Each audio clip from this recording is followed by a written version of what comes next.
ارے بیٹھو آپ کے، آپ کو کچھ پڑھنا ہے؟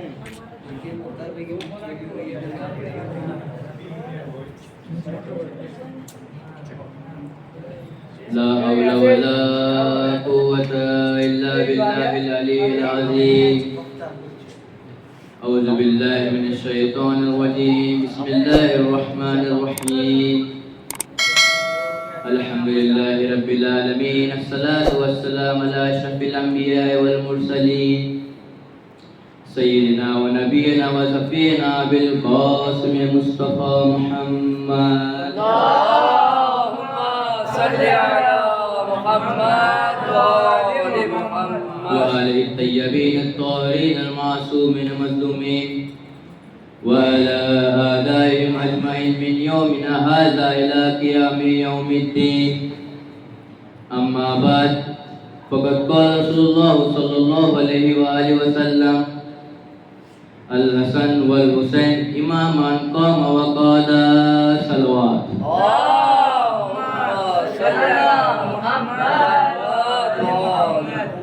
سب سے پہلے میں ایک چھوٹا سا خطیب ہوں، اگر غلطی ہو جائے تو معذرت. جس حدیث کی میں نے تلاوت کی، جو رسول خدا فرماتے ہیں کہ الحسن والحسین امامان قام وقادا، میں اس کی تفسیر مجلس کے درمیان کروں گا. اپنے مجلس کا آغاز کرنا چاہتا ہوں. آج 2 محرم اس دن کی یاد دلاتی ہے جو کربلا میں ہونے والے ظلم اور خون ریزی کو اجاگر کرتی ہے. ہم لوگ یہاں پر جمع ہو کر اس حسین مظلوم اور ان کے اولاد اطہار اور ان کے اصحاب گرامی کو یاد کر رہے ہیں. میں ایک جملہ کہنا چاہتا ہوں.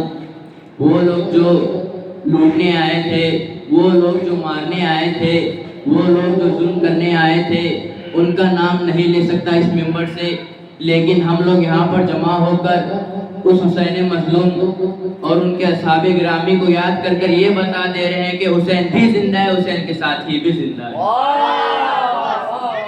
محمد و آل محمد. لبیک یا حسین، لبیک یا حسین، لبیک یا حسین، لبیک یا حسین. آواز بلند تر سلوات. اللہم صل علی محمد وآل محمد. آئیے کچھ معروضات امام حسین آپ کے گوش گزار کروں. ایک مرتبہ امام حسین کی ولادت ہوتی ہے تو رسول خدا کے گھر میں 2 ماحول ہو جاتے ہیں. پہلا ماحول خوشی کا ہے اور دوسرا ماحول غم کا ہے. آپ کے ذہن میں یہ سوال پیدا ہو رہا ہوگا کہ یہ خوشی کا ماحول تو سمجھ میں آتا ہے لیکن یہ غم کا ماحول سمجھ میں نہیں آتا. میں کچھ مثال سے واضح کروں. اگر کسی کے گھر میں بیٹا پیدا ہو اور اس سے سوال کیا جائے کہ جس گھر میں بیٹا پیدا ہوا ہے اس گھر میں کیسا ماحول ہوگا، ہر کوئی یہی کہتا ہو نظر آئے گا کہ خوشی کا ماحول ہوگا. لیکن اسی طرح امام علی کے گھر میں بھی ایک نور کی ولادت ہوئی، یعنی امام حسین اس دنیا میں آئے، یعنی امام حسین اس دنیا میں آئے. ایک صلوات پر محمد و آل محمد.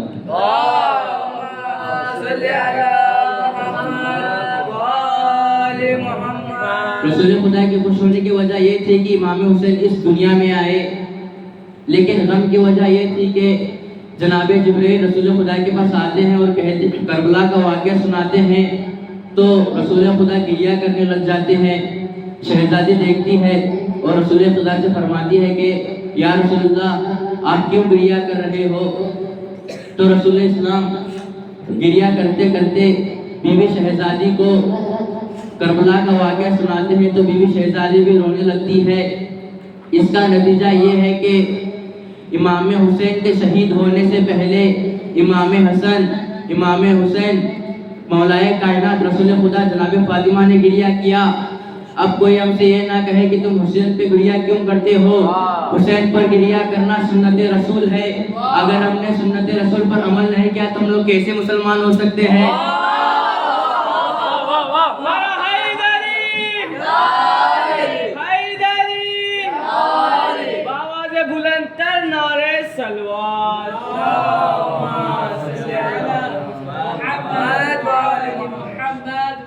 جناب صوفیہ جو رسول اسلام کی پھوپھی تھی یعنی امام حسین کی بھی پھوپھی تھی، ایک مرتبہ رسول اسلام سے جناب صوفیہ کہتے ہیں کہ یا رسول اللہ اس بچے کو میرے حوالے کر دو، میں نے ابھی تک اس بچے کو غسل تک نہیں دی۔ رسول اسلام فرماتے ہیں کہ یا بی بی پھوپھی کہ تم اس بچے کو پاک کرنے کا ارادہ کرتے ہو جسے اللہ نے پاک کیا، کہ جناب رسول اللہ خدا کرتے ہیں کہ اے پھوپھی تم اس بچے کو پاک کرنے کا ارادہ کرتے ہو جسے اللہ نے پاک کیا، جس کی ماں کو اللہ نے لقب تطہیر عطا کیا۔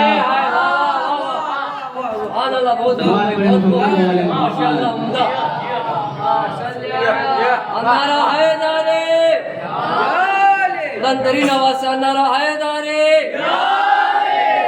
بلندر صلوات اسی طرح زندہ آگے بڑھتی گئی اور امام حسین گہوارے میں آ گئے۔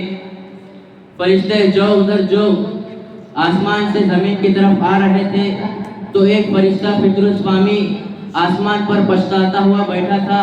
وہ جناب جبریل سے سوال کرتا ہے کہ اے جبریل یہ فرشتے جو ادھر جو کہاں سے آ رہے ہیں اور ان کے جسم سے کیسی خوشبو آ رہی ہے؟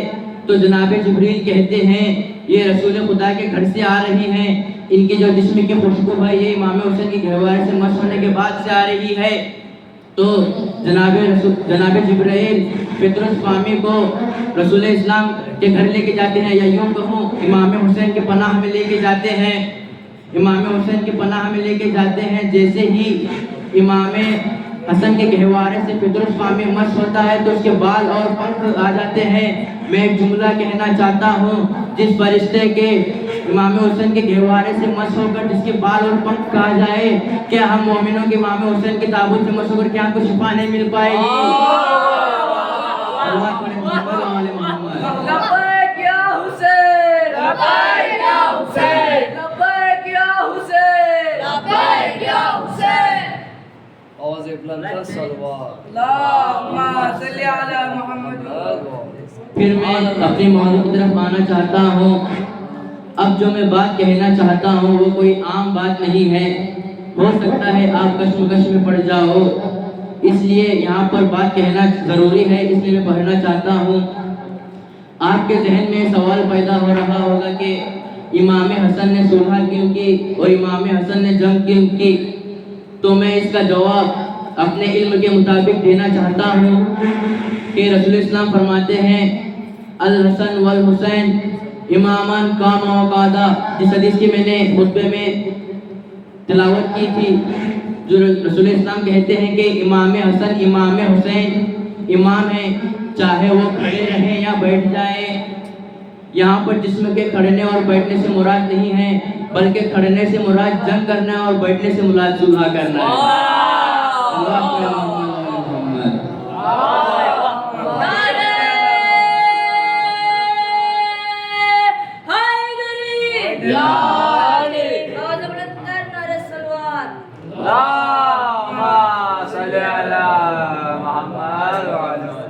یہ جملہ غور سے سنیں کیونکہ اس کے بعد میں رفع مسائل پر آؤں گا۔ امام حسن کی جگہ پر یا امام حسین کے زمانے میں امام حسین ہوتے تو صلح کرتے، اگر امام حسین کے زمانے میں اگر امام حسن ہوتے تو جنگ کرتے۔ آئیے میں اسی جگہ سے مسائل کی طرف آنا چاہتا ہوں۔ جس حدیث کی میں نے تلاوت کی تھی، اسی حدیث کو مکمل کرنے کے لیے آج 2 محرم حسین کربلا آتے ہیں اور سفر کے لیے جاتے ہیں، اور وہاں پر گھوڑا رک جاتا ہے، گھوڑا آگے نہیں بڑھتا۔ امام حسین کے وہاں کے لوگوں کو پکارتے ہیں اور کہتے ہیں کہ یہ کون سی جگہ ہے؟ وہاں کوئی نینوا کہتا ہے، ایک بزرگ کھڑا ہو کر کہتا ہے کہ یہ کربلا ہے۔ امام حسین کہتے ہیں کہ یہی ہمارا قیام ہوگا۔ میں کہوں گا مولا یہاں پر قاسم کے ٹکڑے ہوں گے، یہاں پر علی اکبر آپ کے بیٹے جوان علی اکبر کے سینے میں برچی لگے گی، یہاں پر آپ کو 3 دن کا بھوکا پیاسا شہید کر دیا جائے گا۔ اللہ الحمد اللہ قوم الظالمین سیعلم الذین ظلموا یوم القیامۃ